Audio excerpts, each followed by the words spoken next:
Hey, John with Simple Property Management here. Today I want to talk about some changes that the City of Grand Rapids has made to rental certificate standards and things like that. So let's jump into it. Biggest thing, carbon monoxide detectors are now required. I think that's a good insurance policy. It's pretty cheap to do, so I'm okay with that. Portable space heaters are no longer sufficient to meet the heating requirements of the rental property. I think that's pretty standard there. A couple other big ones. A single family home can now get a 2-year certificate. If you're going to get a 6-year certificate, you now have to have had a 4-year or a 6-year certificate before. So if you had a 3-year certificate, then the next time it comes up, there's no way you can get a 6-year certificate. The best you can get is a 4-year certificate. Um, Transfer of the certificate of compliance, you can now transfer it within 365 days of getting that certificate of compliance. If I can talk here, that'd be great. You previously could only get 90 days. You only had 90 days to transfer that.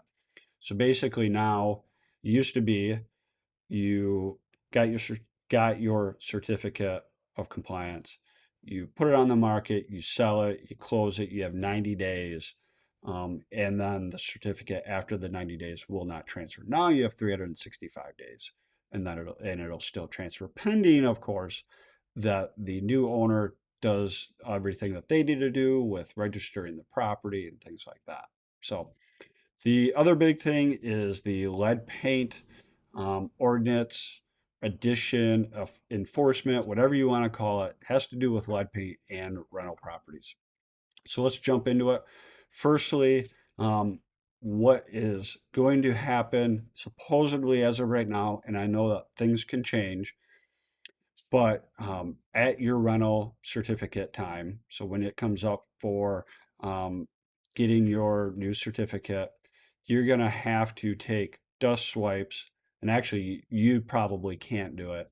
A certified person goes in, takes dust swipes. If any of those pop high for lead, then you have to remediate it.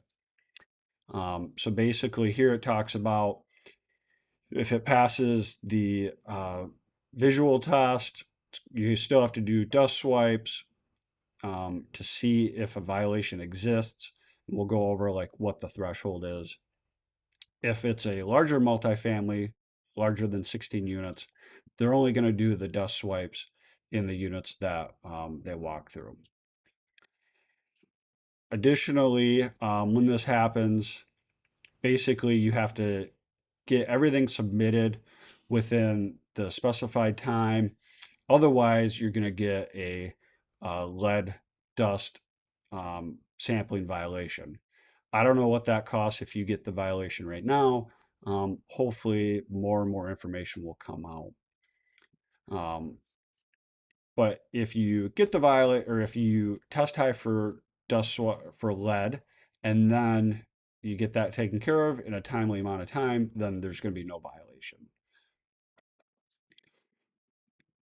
So this is very interesting. Inspections for lead violations upon complaint. It does not say what type of complaint.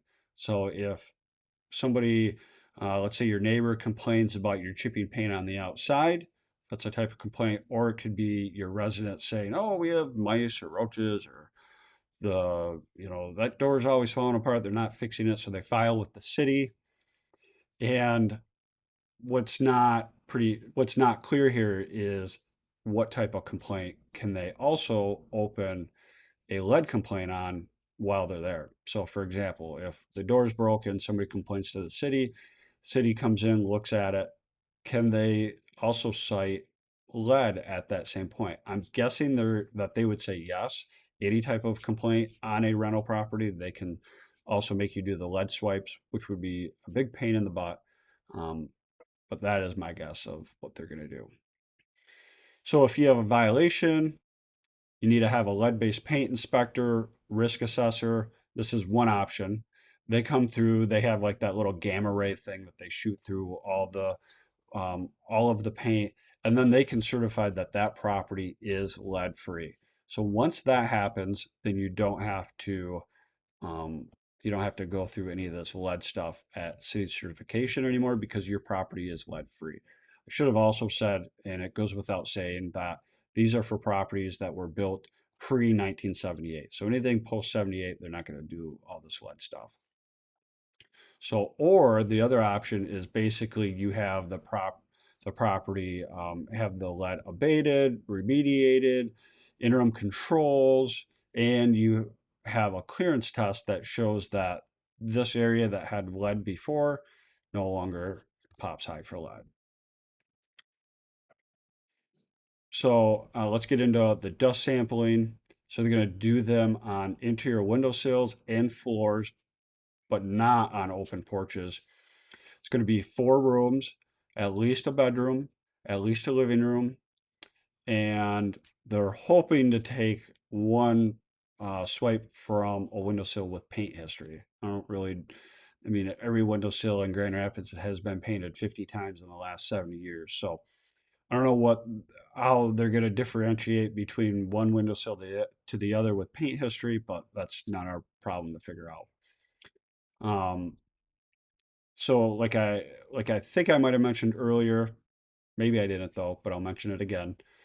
If the property or the unit has less than 3 rooms or less than 4 rooms, then all rooms will be sampled. So basically, if you have 3 rooms, they're going to sample 3 rooms. So for the floors, and I wrote some notes here, so I want to make sure I'm not missing anything. For the floors, they're looking for less than 10 micrograms of lead per square foot. For windowsills, they're looking for less than 100 micrograms per square foot. It talked about, let me go back here, you'll see where it says and really there was not a whole lot after that. So a couple of things, you cannot have conflict of interest, meaning let's say that you own all your rental properties and you're going to get certified to do all the lead work and also the lead dust screening. You cannot be the screener for your rental properties. So you have to avoid conflict of interest. So here's some interesting exemptions.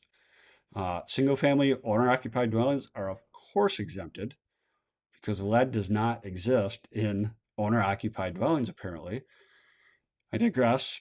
Any rental property that's made for 55 or older, so you have an exemption there. Hotel or motel that's not an extended stay facility, that is exempt. And then I left this part in here. Any rental dwelling exempt under section 1000.7 of this code. Well, if you've been watching, they all started at like 1200. So I was not able to find any 1000.7 of the code in the copy that I have. So that's not to say that things haven't changed, but I could not find that. I thought that was kind of interesting there. Going on to occupant protection. So basically, if the property tests high for lead, we've had this happen before. If it tests high for lead on those swipes, you have to use a lead certified company, of course, and then the occupants have to be outside of the rental property when this is all happening. So in our experience, we had basically 3 days that the residents could not go into their property. One day for preparation, getting everything taped off because lead work is pretty serious work of what they have to do. Another day of the work. The next morning they come and they clean their rear ends off, clean, clean, clean, clean, clean.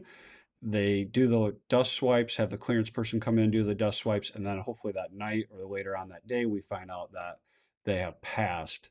Um, so that is one thing to think about in your lease. Are you talking about what happens if the resident cannot be in the rental property? So my suggestion would be to not be in the business of purchasing hotel rooms for residents when this comes up. You may think, well, it's not a big deal. It's $100 or a couple $100 for a couple rooms. Well, then you have to think about damage to the hotel room. And are you going to do this for all of your residents? Because if you do it for one, Fair Housing says you have to do it for all. So you want to make sure that you cover this in your lease. So That is, those are kind of the updates. As we get more information, the city is doing meetings on the lead-based paint or the lead paint addendum, you know, to the rental code, whatever you want to call it, ordinance. They're going to have 3 meetings for those. One is on August 1st.